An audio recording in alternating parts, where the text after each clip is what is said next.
All right, item 10B, receive a report, waive the first reading, and introduce the 2016 Fire and Building Code ordinances to be adopted by reference, set public hearing for adoption, and adopt a resolution approving findings of necessity and need for amendments, deletions, and additions to the codes. David? Good evening, Honorable Mayor and council members. Tonight, staff will be introducing the 2016 Fire and Building Code ordinances to be adopted by reference and recommending waiving of first reading, the adoption of a resolution approving findings of necessity and need for amendments, deletions, and additions to the codes, and setting the formal public hearing for adoption of the codes. We anticipate the public hearing for formal adoption of the building codes will be at your April 25th, 2017 meeting. Every 3 years, the state of California updates its fire and building codes. Beginning on January 1st of this year, these new codes, referenced as the 2016 California Building Codes, became effective. These codes apply minimum construction standards for all built structures throughout the state of California. The 2016 California Building Codes consist of 13 parts, including the following: the Building Code, the Residential Code, the Electrical Code, the Mechanical Code, the Plumbing Code, the Energy Code, and the Fire Code. All projects submitted on or before December 31st of 2016 are permitted to comply with the 2013 edition, the prior edition, of the California Building Codes. Cities can adopt amendments to the mandated state building and fire codes to address unique local climatic, geographical, and topographical conditions. During the last code adoption cycle, referenced as the 2013 California Building Codes cycle, this City Council adopted a number of local amendments. These amendments were approved and filed with the California Building Standards Commission, CBSC, as required by state law. Staff is proposing that these previously adopted 2013 local amendments be carried forward with the city's 2016 California Building Codes adoption, which requires readoption of these local amendments. Additionally, staff is proposing several new local building and fire code amendments.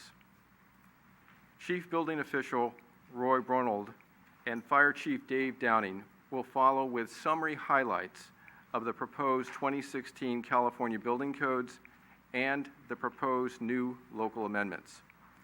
After their summaries, we would be available to respond to your questions. Please note that your staff report packets provide more detailed information regarding the amendments, including the listing of the proposed 2013 local amendments for readoption, the resolution of need and necessity, and the proposed ordinances to adopt the various codes. I would like to now ask our Chief Building Official, Roy Bruno, to continue with our staff presentation. Thank you. Good evening, Honorable Mayor, City Council. Thank you for having me here tonight. I wanted to bring your attention to some of the mandatory items that were brought forward after the adoption in 2016. These are amendments that are usually brought forward due to some concerns that have happened post-adoption, which in this particular code adoption, it was in July of 2016. There are 3 amendments that were brought forward by the state that are mandatory that will become part of our code that I thought I might want to bring to your attention. The first one is in response to the Berkeley balcony incident, the tragedy there. There is now code adoption where it requires emergency standards to be brought forward for all residential occupancies, including factory-built housing, hotels, motels, apartment buildings, as well as state buildings and public schools. This effect goes for construction of the elevated balconies, decks, slope waterproof surfaces to reduce water retention, added ventilation to the underside, and also provides for building departments to perform maintenance inspections on request or by concern by citizens. That's one of the ones that went into effect. The second item here has to do with our solar voltaic systems out there. It was brought to the attention by a fire member that these systems are usually hot all the time, and there needed to be a rapid shutdown for first responders.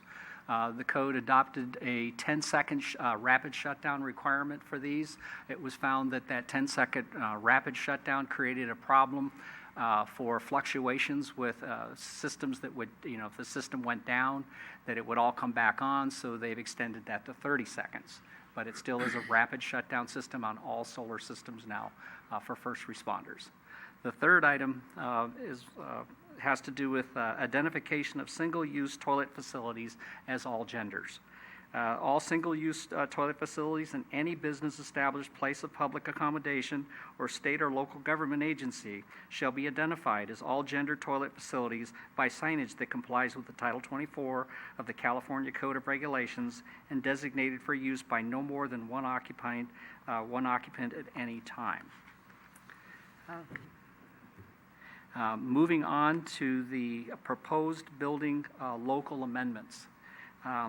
In response to Council's request, we have moved forward with an amendment to the existing code section that has to do with address identification, and that will be in two of our code books. We have a California residential code book.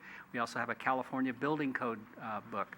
The California residential book pertains to single-family dwellings, duplexes, accessory dwelling units, and temporary construction on those facilities.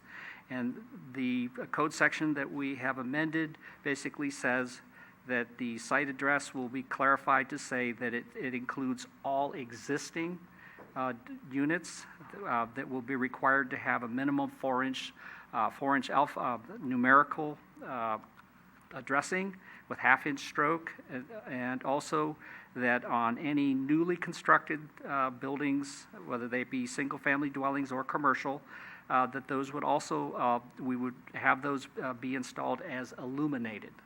And those illuminations can be done through house wiring on new construction, and of course on the remodels and additions and alterations. The other source that would be acceptable would be solar-powered or battery backup. The next item that's on the list past that is another one for the building department, which is inspections to prohibit the covering of storefront windows or obstructing the view in any manner that limits the ability of the building official or designee to conduct a visual inspection from outside of a building upon vacancy and or prior to and during tenant improvement work. And these are for our storefronts out there. Those are the three amendments that we're bringing to your attention that we'd like your consideration for, and I thank you for your time. Okay. At this point in our presentation, we'd like to invite our Fire Chief, Dave Downing, to come forward and his staff to present highlights of the California Fire Code. Thank you.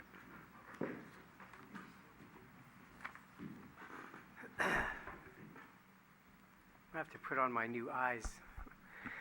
Good evening, Honorable Mayor and members of the City Council. So you heard the building codes presentation. Mine's going to be a little different, as it always is. But when you look at the International Fire Code and the California Fire Code and our local amendments, you say, what's going on here? So I'd like to make a little bit of analogy, and the analogy I'd like to make is that it being the International Fire Code being a huge cookbook, okay, and it applies to everyone around the world, okay. In California, we now have, we take that cookbook and we pare it down a little bit. We take the recipes we like and we adopt the California Fire Code, so it's a little bit different.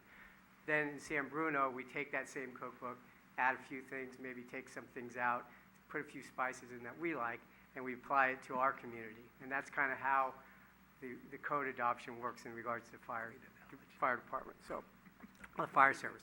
Make sense to you? Of course. Okay, very good. Hungry. Just sounds like a meal at the fire department. Exactly. That's why they're all good cooks. So, anyway, getting to the real stuff. The state mandated amendments to the 2016 fire code are generally minor in nature. Changes reflect either existing or previously adopted municipal amendments, adoption or definition clarifications, or address sections of or page number differences. Staff is proposing adoption of the local amendments to the 2016 fire codes as outlined in the staff report. Two sections which I will comment on have been discussed in the fire prevention arena are, the first one is section 5707. This section is added, which deals with the definition and permit requirements for mobile fuel operations. Some of the innovative businesses, new businesses that perform this type of service typically fuel personal vehicles of their employees on site from vehicles with fuel tanks up to 110 gallons in size. This added section will help regulate operations associated with mobile fueling vehicles. The second section that I'll discuss is section 308.1, which deals with open flames. This section pertains to the use of open flame cooking devices on combustible balconies and decks. This section has not been adopted by the state of California and will be deleted in our local adoption process. Fire agencies throughout the county and the state have referred barbecue regulations on balconies and decks to individual homeowners associations. Multi-unit homeowners associations have the option to impose their own individual restrictions or regulations related to this issue. Lastly, the Fire Prevention Bureau continues to support the concept of adopting residential retrofit sprinkler ordinance and seeks guidance from the City Council. If directed, this topic could be a subject of a future study session with a possible mid-cycle code adoption, or could be addressed as part of the next code adoption in 3 years. With that, I'll be glad to answer any questions. Good. Any questions for community development or our fire chief? Ken? Through the chair. For the community, for the building department, the building, trying to get back into this whole change of the new code, I came upon a task of having to determine how many single-user toilet facilities. And it's still in the code as how many men, how many women. So in determining that, in your brief experience on this, is that still the way to count how many facilities? It's just that the signage will be all gender? There won't be a men and a woman? Because in the simple practice, you have to have at least one for a man and at least one for a woman. So now you're going to have two, but they'll both be all gender. Okay. Is that so, correct? Yeah, so this applies only to single-use, A little closer. sorry. Thank you. Yes. Only to single-use. If there's a separate facility for male, separate female, they will stay the same. This only is for where you have, and they are defined. Single-use is So if you one only water have one. closet and one lab. Okay. My other thing is, you made it very clear about the site address and the illumination and the location and everything. And what I found at least in San Bruno, is condition of approval to paint this address number on a curb. Not a big deal, not a big cost or anything, but not really effective. And so I was wondering, where does the city stand on that? Is that something that is still desired, or is it something that we're going to do without? Because painting the curbs doesn't last long, and painting the curbs gets covered up most of the time, whereas an illuminated on the building is always visible. Yes, it's interesting that the California Residential Code and the California Building Code recognize this as, they added more language to those two sections that actually require that they be installed on the premises. And if it can't be on the premises, then it needs to be installed on a pole or other device like that. But it does not include curb painting, and it doesn't recognize that, at least my interpretation of that. Okay. My last thing is, it's nothing pointed out in the staff report, but for homeowners and for small business owners, there's nothing really different in this updated code that you can think of, that you could speak of? Actually, not that I can think of that are significant. There are minor changes in language cleanup as they do every 3 years. Yeah. The California green standards have stayed pretty much the same. Energy code standards have pretty much stayed the same. They didn't fluctuate much at all. Okay, thank you. And not to leave the chief out, I've been a vocal opponent of retrofitting fire sprinklers in residences. My concern is that when working in other communities as a designer, is that those cities that have them, we're placing sprinklers in a new part of the house and not in the existing part. So until we can come up with something equitable to, make the entire house safe instead of just that added room or that added bathroom, I'm going to have the same comment on the proposal. Through the chair. Irene? Thank you. I do have a question, and I appreciate the piece about the illuminated street numbers. I brought it up several times to the community preparedness people that they should kind of promote that. But anyway, I didn't see anywhere that it says what size. So are we 2 inches, 3 inches, 5 inches, something The prescriptive code is 4 inches minimum fabulous? and half-inch minimum width. Okay, that's And- great. And that all of the numbers must be numbers and not spelled out numbers. Okay, fabulous. And then, Chief, with the piece about the barbecues and the open fires on decks, how are the homeowners associations being told about this? Or do they know through some measure? I think most of them, most of the homeowners association have already taken action regarding this when the issue has come up. If you know, if like places like Shelter Creek, they have put together areas where they have community barbecues. So, I mean, we haven't gone out and advertised that it's up to them, but when they have brought it to our attention, we've told them that it's up to the homeowners association to regulate that. Okay, and maybe that should be something on your page, your link on the city website saying, homeowners, you need to do this. Homeowners association, you need to do this, something. We could put something on there. Okay, great, thanks. Good. Anyone else? Marty? Nico? Great. Aye. Carolyn Livingston will be very happy about the lighting. Oh, I'm sorry. I have one more thing. I think Carolyn Livingston would be very happy with the lighted street addresses, and I think it's great. Thank you. Great. Ken has one more brief thing. Yeah, as far as illuminated street addresses, it's only really for building permits, any home improvements. And it's also, voluntary if you'd like to do that, but it's mandatory if you get a building permit and improve a home. Correct. Just to throw one more thing out. Sometimes when I'm designing things, people, they want to put a fire-burning fireplace in, and they seem very surprised that they can. So there's nothing yet being proposed to eliminate fire-burning equipment in the homes. So the code, it's actually you're referring to Well, as I mean, the... wood burning, I'm sorry, Yeah, wood yeah, burning. Yeah, I'm sorry. wood burning, correct, yes. Solid fuel.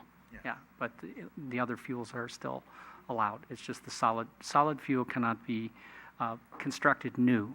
You can repair one, but you can't construct it from new. Okay. Irene?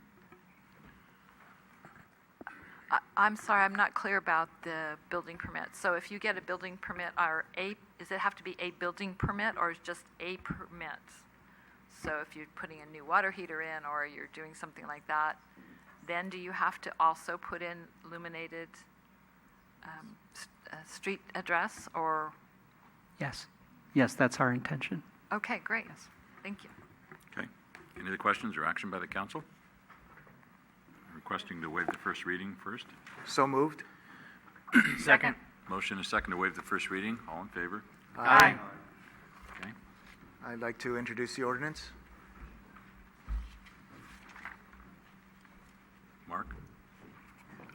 I'm sorry, I was momentarily distracted. Was there a motion to waive the first reading? Yes, yes. It passed. Motion and it passed. All right, very good. And so then the next action would be to introduce the 2016 Fire and Building Code ordinances as recommended I'll by staff. introduce the new codes. Thank you.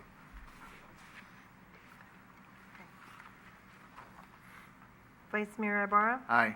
Councilmember Marty Medina, Aye. Councilmember Rico Medina, Aye. Councilmember O'Connell, Aye. Mayor Ruane. Aye. And then you'll let us know when the public hearing's going to occur? Is that correct? Okay, thank you.